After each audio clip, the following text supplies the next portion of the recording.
Bonjour à tous, aujourd'hui on se retrouve pour une nouvelle vidéo YouTube et aujourd'hui je vais vous présenter 3 de mes miniatures et restez bien jusqu'à la fin parce que vous allez voir, je possède une miniature d'une rareté folle. Donc juste avant de commencer cette vidéo, abonne-toi à cette chaîne YouTube, ça aide vraiment beaucoup, même juste un abonné, mon pote, ça aide vraiment beaucoup, je peux te dire que ça motive. Merci aussi pour les 200 abonnés, on est je crois 210 en tout, un grand merci quand même, 200 abonnés, enfin il y a quand même 200 personnes qui regardent mes vidéos, donc un grand merci à vous. Si tu aimes cette vidéo, mets un like, comme ça je vois le type de vidéo que tu aimes et comme ça je calcule un peu, privilégie les concepts de miniatures ou de dessins ou trucs comme ça pour vous, comme ça au moins c'est bien. Si tu connais quelqu'un qui aime les miniatures ou si tu connais quelqu'un qui veut acheter des miniatures, partage cette vidéo parce que je vais expliquer tout le marché, enfin une partie du marché. De toute façon, si tu veux plus de vidéos sur le marché de l'In18e ou sur les 1/18e, mets-le en commentaire, pose des questions, j'y répondrai. On va commencer pour cette petite vidéo YouTube sur la présentation de mes 1/18e. Aussi, je vais vous parler un petit peu de ce que j'utilise par exemple comme chiffon, comme matériel pour entretenir mes 1/18e et si j'utilise des vitrines ou si je les laisse sous la poussière, ça je comprends toujours pas les gens qui font ça, surtout quand c'est des raretés, mais bon.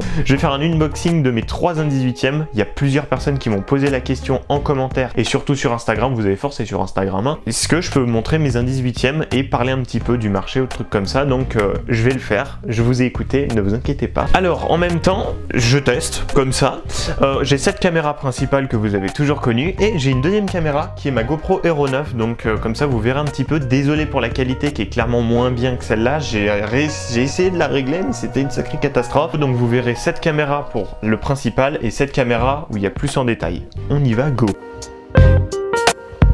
Bon, donc vous la connaissez bien, cette petite voiture, pour ceux qui ont regardé la dernière vidéo YouTube. Alors moi par contre, je précise juste un truc avant, moi je les laisse dans les cartons parce que en ce moment je suis en fabrication pour une vitrine et c'est même pour aussi protéger les boîtes. Les boîtes en fait sont aussi importantes que les 1/18, donc tu vois un peu le bordel. Donc voilà. Et là, je vais galérer comme une merde. Truc bien relou. Hop, voilà. Ça dégage. On est sur une Ferrari Enzo, d'un préparateur assez spécial. Voilà. Donc on a une petite carte comme vous avez vu la dernière fois où ça dit le nombre d'exemplaires et le numéro de série. En tout, il y a 2500 exemplaires de cette voiture. De toute façon, vous l'avez déjà vu la dernière fois. Voilà. Ça fait un moment que je l'ai pas revu en plus. Donc là on est sur une Ferrari Enzo Gumballa MiG U1. Donc il y en a qu'une dans le monde, la vraie il y en a qu'une dans le monde. Moi personnellement je la cherchais en blanche avec les détails rouges à l'intérieur parce que la vraie qui existe. Et dans cette config il y a deux autres couleurs, il y a une rouge foncé mat et une rouge Ferrari mat aussi. Donc c'est très joli mais le problème c'est que moi je voulais vraiment la config vraiment officielle de la voiture. C'est une voiture qui est de GT Spirit, qui est un fabricant qui fait des voitures en résine, donc c'est très lourd. Il n'y a rien qui s'ouvre par contre, ça c'est le truc que moi j'adore personnellement. Dites-le moi en commentaire si vous aimez, si vous collectionnez des 1/18. J'adore les voitures qui s'ouvrent et le problème c'est que là, bon voilà. Oh ta gueule. Mais bon, dans tous les cas, vu la version de voiture que j'ai, vu le modèle que c'est, je me suis dit bon, on va pas trop faire chier, vaut mieux avoir la voiture comme ça. Donc elle est bien faite. Après le problème c'est que bon, on prend les petits détails là, ou on prend tout ça, c'est une catastrophe quoi. Enfin je sais pas, on va essayer d'y montrer à la GoPro, mais par ici, là, c'est dégueulasse à des moments. Dégueulasse. Il y a aussi des trucs là, enfin au moment où c'est noir et blanc, c'est une catastrophe. Donc voilà. Mais dans tous les cas, ça reste un modèle quand même bien fait. Après, ouais, niveau prix, par contre, on est sur un petit délire. On est sur 150 € la voiture. Après, il y en a, ils abusent, ils la mettent à 200-300 €. Mais en réalité, on sera à 150 € pour 2000 exemplaires, enfin 2500 exemplaires en tout. Franchement, elle est incroyable. Moi, j'ai le numéro 317. Voilà. Et un truc aussi de petite. Les petits trucs assez chauds, c'est surtout l'aileron. Il est très fragile. Les rétros, ça c'est. Faut toujours faire vraiment attention. Les rétros sont très fragiles, l'aileron il est même encore plus fragile que les rétros, c'est insolent de dire ça mais c'est vrai. Donc voilà, après ça reste assez solide, de toute façon je pense un truc comme ça tu vas pas le balancer contre le mur, on est d'accord. Donc voilà, ça reste un beau modèle je trouve, faut vraiment aimer par contre Gumballa, moi j'adore. Donc voilà, après il y aura une autre voiture que vous verrez, on va encore parler un peu de Gumballa, mais petite différence avec cette voiture c'est que c'est du mat, donc il n'y a pas spécialement besoin de plus la nettoyer comme une voiture qui est brillante, parce que brillante tu sais, tu fais ça, tu commences à mettre des traces de doigts de partout, c'est une catastrophe. Que du mat ça se voit beaucoup moins et puis de toute façon c'est beaucoup moins catastrophique. Par contre à nettoyer c'est pire parce que c'est beaucoup plus dur, ça s'incruste beaucoup plus quand il y a des traces de doigts vraiment grasses. Mais bon, faut être un sacré couillon pour vraiment avoir les les pattes là grasses et faire comme ça là, je sais pas ce qu'ils font les gens à mettre leurs doigts de partout. Moi je suis content de la voir en vrai, je la sors pas beaucoup parce que forcément il n'y a rien d'ouvrable et c'est juste pour les photos comme ça.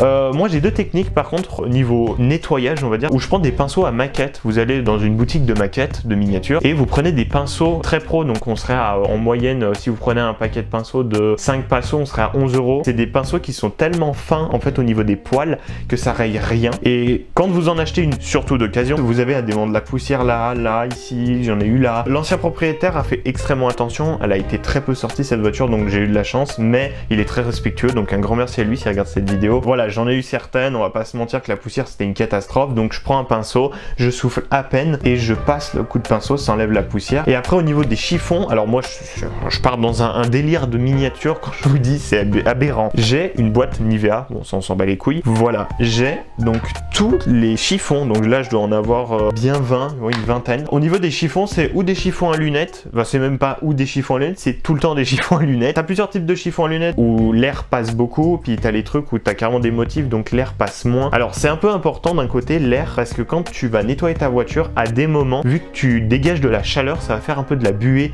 et donc à des moments, ça m'est déjà arrivé plusieurs fois, quand je nettoie la voiture, il y a carrément des traces, parce que le problème c'est que je dégage trop de chaleur et ça traverse la microfibre. Ce que je pourrais vous conseiller, c'est d'acheter, si vous prenez et vous nettoyez vraiment vos 1/18e souvent, c'est de prendre avec des motifs, parce que quand il y a des motifs, en fait l'encre elle est tellement, voilà, il y a beaucoup de couleurs et tout, donc il y a beaucoup d'encre et c'est tellement imprégné que du coup il y a moins de chances que ça traverse la buée, ouais on va dire ça, la chaleur, et franchement c'est trop bien.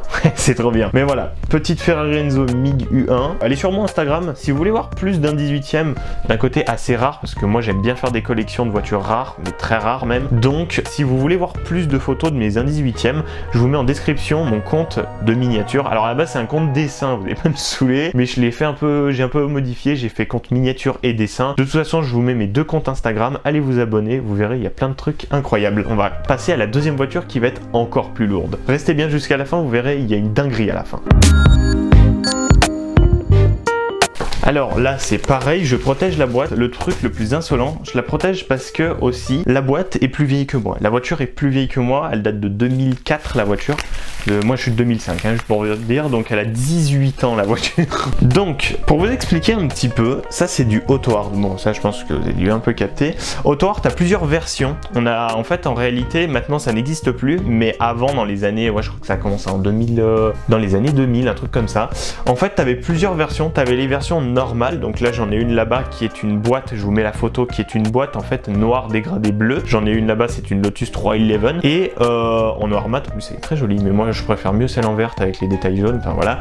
Et en fait le truc c'est que voilà, ça c'est maintenant, il y a ça. Avant on avait les basses versions, donc ce style de truc. On avait après celle-là qui était pas une version signature parce qu'on les appelle comme ça, mais qui était vraiment entre les deux, qui est vraiment magnifique. C'est Millennium, voilà, parce qu'elles ont des noms, c'est une version Millennium. Et après on a la plus grosse version, la version signature. Pour l'anecdote, je devais tourner une vidéo avec une autre voiture. À la place de cette voiture, je devais tourner avec une Maserati MC12 signature, très très rare. Le problème c'est que la poste, ils ont perdu mon colis. Faut le faire quand même hein. Voilà. Elle est un peu jaunie hein, la boîte, je te l'avoue, mais quand même ils l'ont bien gardée. Voilà. Alors là on a un carton qui explique un peu tout ce qu'il y a et tout. Les versions signature ont carrément un certificat. Ça part en couille.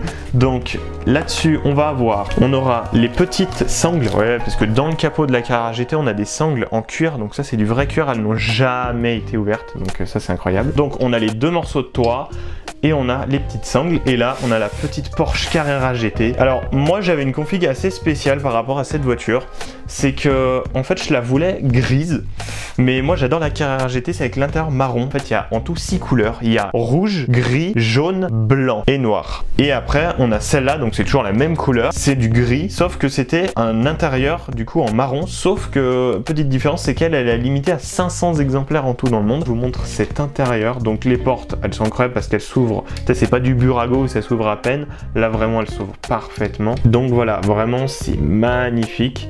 On est sur un intérieur marron un peu plus clair que les autres, parce qu'il y en a que c'est beaucoup plus foncé sur d'autres Carrera GT, pas un 18 mais les vrais. Donc voilà, on a les roues qui tournent.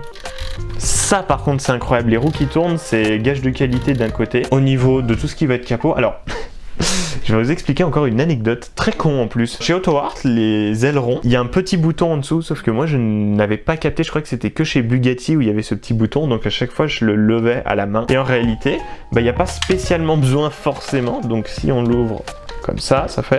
Hop, voilà, petit aileron qui s'ouvre. Alors, c'est pas... Il y a aussi Minichamp qui ont sorti la Carrera GT. C'est un peu moins bien fait, je te l'avoue. Clairement, c'est beaucoup mieux fait chez AutoArt. Mais bon, chez AutoArt, forcément, quand surtout c'est du Signature ou du Millennium, ça y va fort. Alors, ça n'existe plus, hein, Signature et Millennium, je précise d'avance, parce que, en fait, les gens balançaient les certificats à la poubelle. Donc, et les boîtes. Donc, ça coûtait plus cher à fabriquer. Ils y balançaient, donc ça servait à rien d'y refaire. Ils ont arrêté. En plus, ils ont fait une deuxième édition de la LFA qui était en signature avant. Je vais essayer d'ouvrir... Je précise, essayer tout ce qui va être capot. Alors attendez, voilà, donc on a les petits vérins, prendre la cam, bam, donc on a les petits vérins vraiment usinés et tout avec les petites vis et tout, c'est vraiment bien fait. Le problème c'est que voilà, ils y ont pas fait à l'avant, je suis vachement déçu. En plus c'est tout doux à l'avant, c'est trop bien. Petite dinguerie, c'est que on peut donc mettre le toit, donc d'abord en haut comme ça et après on peut enlever le toit. Alors ça c'est un petit truc en plus, ça c'est ça que j'adore aussi chez AutoArt, c'est qu'ils partent tellement dans un délire, hop,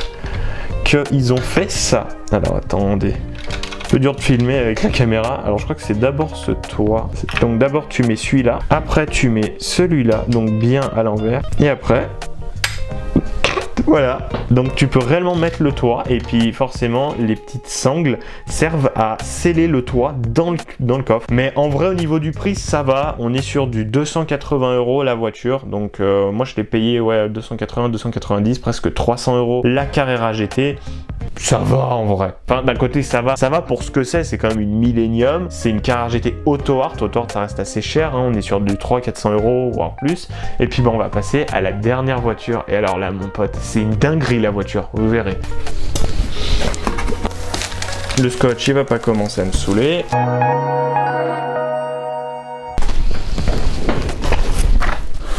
Dernière voiture. Donc la voiture date de 2009 quand même, et c'est un sacré modèle. Donc voilà, vous voyez, je pense avec la caméra, c'est une Bugatti, bien sûr, une édition. Alors Bugatti, il y a un petit truc, c'est que Bugatti, tu sais, ils sont tellement dans le délire de on fait tout parfaitement, bien correctement, que Bugatti sont les seuls à avoir une boîte signature d'une autre couleur. Pas mal, non? C'est français. Les boîtes signatures sont noires avec des détails chromés, toutes les écritures sont en chrome. Voilà. Donc quand on ouvre une signature, déjà on a voilà le fameux certificat et on a voilà aussi ce petit truc. Donc en fait ce qui est ce que vous avez vu sur la boîte de la Carrera GT, un document qui explique un peu tout. Donc on a écrit Bugatti Veyron édition et en fait ça montre un peu tout ce qu'il y a. Donc ça dit que l'aileron peut se lever, ça montre un peu tous les détails de la voiture, c'est ça qui est bien. Très très rare parce qu'elle est très dure à trouver. C'est pas compliqué, ça faisait 6 ans que je la cherchais cette voiture et ça fait une semaine que je l'ai enfin.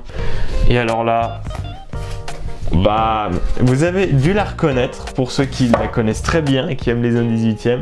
Mais oui, c'est une Bugatti Veyron centenaire. Alors là, juste pour la sortir, c'est même pas la peine, je prends les chiffres, je m'en fous là. Alors, je pourrais la sortir aussi avec les gants. Alors oui, ça c'est un truc que j'ai pas trop expliqué. Mais les gants, en fait, j'en ai. Mais le problème, c'est que c'est pas fait spécialement. Le problème, c'est qu'il respire trop mon gant. Donc pour la sortir, c'est trop chiant. Surtout que j'ai pris je sais pas combien de temps pour la nettoyer.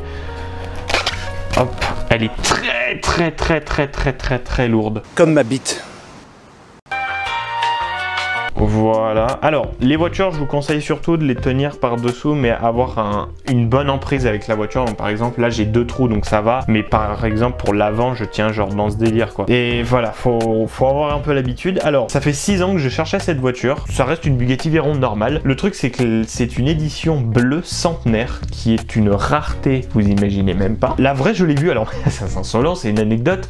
Ma première Bugatti Veyron que j'ai vue en vrai, et ma première Bugatti Veyron que j'aime le plus. C'est ma voiture préférée. J'ai vu la vraie Bugatti Veyron, édition bleue, là, centenaire et chromée, Jean-Pierre 8000. Pour vous dire un petit peu, on est sur des alentours, alors il y en a qui abusent quand même au niveau des prix. Il y en avait une sur eBay à 600 €, enfin voilà. Cette voiture, je l'ai payée 280 €. Donc voilà la petite édition. Alors c'est une dinguerie jusqu'au bout, hein. Donc on va commencer déjà juste pour le capot.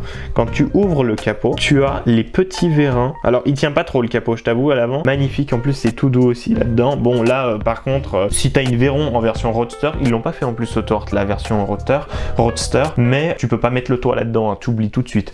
Les portes, ah ouais, petit truc aussi avec les portes de chez Autohort, il n'y a pas de style de ressort, donc quand tu les fermes, en fait voilà, il n'y a pas de claquement, c'est ça qui est bien. Donc on l'ouvre.